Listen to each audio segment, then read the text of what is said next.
Hi, everyone. So, today I'm going to talk to you a little bit about the business culture do's and don'ts in the UAE, otherwise known as the United Arab Emirates. I wanted to start out with a little bit of a quote that's a formal greeting normally utilized by business personnel that translates to peace be upon you. So, a little bit of background first in running through some demographics about the UAE. Currently, their population stands at 9.89 million. The UAE's capital is Dubai and official language is Arabic. Dubai, being the capital, is in the central part of the region, with the location of the UAE encompassing in the Middle East, bordering the Gulf of Oman and the Persian Gulf between Oman and Saudi Arabia. For reference, I did include just a relative size gauge that the UAE itself is smaller than the state of South Carolina, is larger than the state of South Carolina, and slightly smaller than the state of Maine. And currently, the UAE is made up of 7 different emirates that comprise it in its entirety. And of the 7 emirates, 3 of them, Abu Dhabi, Dubai, and Shahad, are home to nearly 85% of the overall population. So, segueing into our next slide here, the type of government that the UAE is structured with is the Federation of Monarchies. The UAE, as I mentioned before, is made up of 7 different emirates, and you can see the 7 emirates listed on the left-hand side of the screen. Essentially, what this structure entails is that the UAE is governed by a Supreme Council, and together all of the individual parties that comprise the UAE together appoint a prime minister and cabinet that essentially assists with government policy and legislation in the UAE. Next, we're going to look at the corporate culture in the UAE, starting with the structure of the work week. So, contrary to Western culture, in the UAE, the official weekend is Friday and Saturday. So typically Sundays are working days. In a predominantly Muslim country, there is no day of rest, if you will, as there is in Catholicism, which again is a primary religion in Western culture and specifically in the United States. With this work week structure, government offices open at 7:30 in the morning and close at 3 p.m. So it is quite a shorter day to what we're used to here in the States. And private offices, again, usually have split shifts, some beginning 7:30 to 9, and then there are later shifts between 9 a.m. and 10 a.m., ending later at night, 8 to 9 p.m., with several hour breaks in between. Also, to take into account the religious predominance in the region during holidays like Ramadan, working hours are shortened to comply with workers in the early hours of the morning or later in the evening being able to break their fast.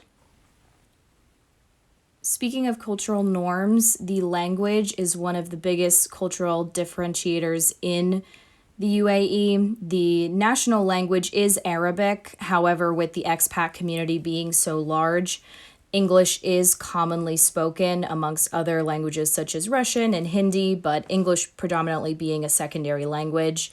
As far as Arabic and how it's utilized in the UAE, since it is the official language, most of your formal documentation will be in Arabic. However, commonly, most documents are prepared in both Arabic and English as a courtesy. It is a good tip in terms of business culture to make sure you have documentation or presentation notes, even something as simple as a business card with both English and Arabic on it, just as a courtesy to, show that you are making an effort when working with business partners in the UAE.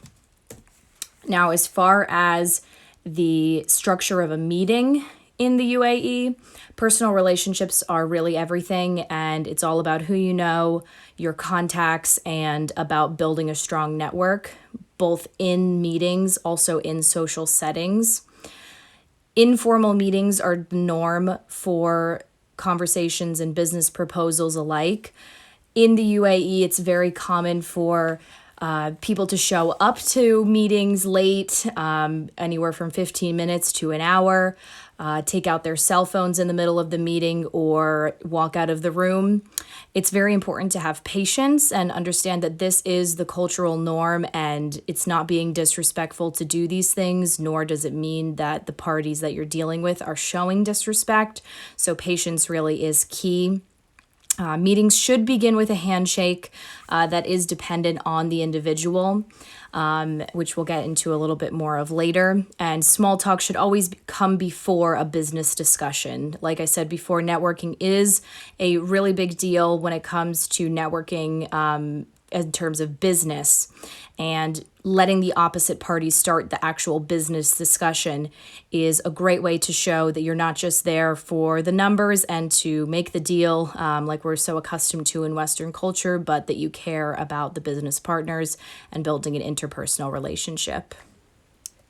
Now, aside from small talk and general cultural norms that you should keep in mind when in the meeting, the outfit and your appearance is just as important in Arab culture. Now, just to touch on this briefly, for men, traditional attire in meetings for residents of the UAE or Muslim men does tend to lean on the more traditional side. You can see an image here on the left of traditional Arab clothing, which would be worn to a meeting by a Muslim man or resident of the UAE. Likewise, for women who are residents of the UAE or Muslim women, you'll see them most typically wearing a hijab in very conservative clothing, and you'll see a picture over on the right-hand side of that. Now, when it comes to expats or traveling visitors, typically for men, a formal suit and tie is required, very dressed up, very formal. And for women, a more conservative look is required, still business formal. However, they do have a bit more restrictions in terms of their shoulders and knees being having to be covered in order to be respectful to the culture. Now, the final thing I would like to touch on is mistakes to avoid in a business setting.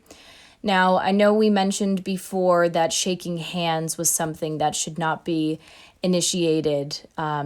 This is very important when traveling. Shaking hands with the opposite sex or with the left hand is something that really needs to be minded, especially in a business setting. Now, the easier explanation would be why not to shake with the left hand. A lot of people in the UAE or just in Arab culture consider the left hand unsanitary, that you would maybe use when you go to the bathroom or, that you would eat with, and they just consider it dirty. So it's very rude, actually, in their culture to shake with the left hand or even hand someone something from the left hand. So always shake with the right. And as far as shaking hands with the opposite sex, now a UAE man or say Muslim man can initiate a handshake to whomever he wants to, whether that be another man from the UAE or a visitor, as well as women in any capacity, whether they be Muslim women from the UAE or from abroad.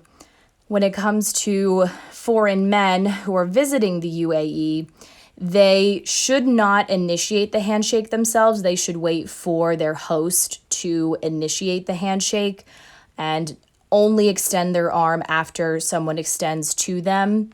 Additionally, women who are visiting the UAE should not shake hands unless, again, the handshake is initiated towards them. It's seen as incredibly disrespectful. And if everyone in the room is addressing one another in a greeting or a closing, it is respectful to shake hands and greet or say goodbye to everyone individually rather than to the group, just as a sign of respect. Likewise, showing the bottom of your feet is something, or bottom of your shoes is something that is frowned upon in Arab culture. Again, it's a sanitary thing. They feel that the bottom of your feet is the dirtiest part of the body or part of you during the regular day, and to show the bottom of the feet also lends to a great bit of disrespect.